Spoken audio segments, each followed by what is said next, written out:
the key for you guys now with Austin and Anthony out to get through the stretch? I think just focus on our work ethic. I think there's a lot of guys in this room that are great players. We have a lot of depth, so I think just focus on the things that we can control, which is our work ethic, our systems, how we play. So things like that I think is going to help us. What's it difficult for you guys to get to your game through 17 games? Yeah, I just think we find ourselves trailing, after the first period and always having to climb back in the game. So I think we just have to have a better start. Obviously play full 60 minutes. Not take penalties, not let them get opportunities like that. And, little things like that.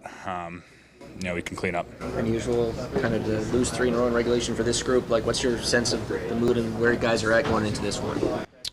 Yeah, I think we're just eager to kind of climb back out of it and get on the winning side. It's obviously not a great feeling to be on this kind of stretch. So I think everyone's just itching to win and play hard and play in front of each other. Is this the most regular season adversity you've faced since you joined this team? Just in terms of injuries and defensive structure? Maybe. I can't really think back to what it felt like at the start of last season or the previous season. I think guys go down. Every now and then. It's obviously a physical game, so it's pretty often, and we just got to have guys step up and play bigger roles. So, I think that this is just a little stretch. I think we're going to get out of it. I think we're going to come out just fine, and it's hard right now, but I think again, if we focus on the things we can control, which is our work ethic and stuff like that, we'll be totally fine. What's the key to a game against LA? That's a pretty good road team as well. Yeah, I think that they play a little bit differently than most teams with their systems, their neutral zone. We don't face them too often, so I think we're going to have to look at the video here and see what how teams have been kind of exploiting it and how they've been winning against them. I think that's going to help us too.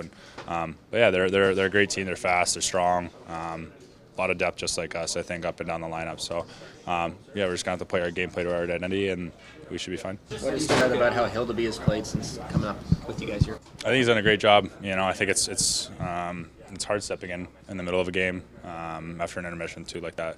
But I think he's done a great job. I think he's tried to held us in, and I think he's got almost gave us a chance to win all those games. So, we're going to need him here again. John's off to a great start obviously this season, in line for more minutes with Austin out. How would you assess his ability to kind of handle an increased workload and keep on clicking? Yeah, I mean, he's done it before his whole career. I think he's kind of been the go-to guy everywhere he's been. So, it's going to be no shock that he deserves all that time, and he's been a great player for us. So I expect him to keep going and lead us here. What was your sense of, or what was your reaction to Austin's hit from Zadorov out there? Kind of what goes through your mind? Yeah, I think I was on the other side of the ice, and I didn't really kind of see what happened. I looked back on it, obviously over a video, and saw, and it wasn't pretty. It sucks to see your best player go down like that and be injured and out for a bit. So I don't think anyone was happy in this room to see that. What's your sense of how he's holding up? I'm sure with the team going through a rut, he'd badly like to be with him. Yeah, I think he's going to work on himself and try to come back as strong as possible.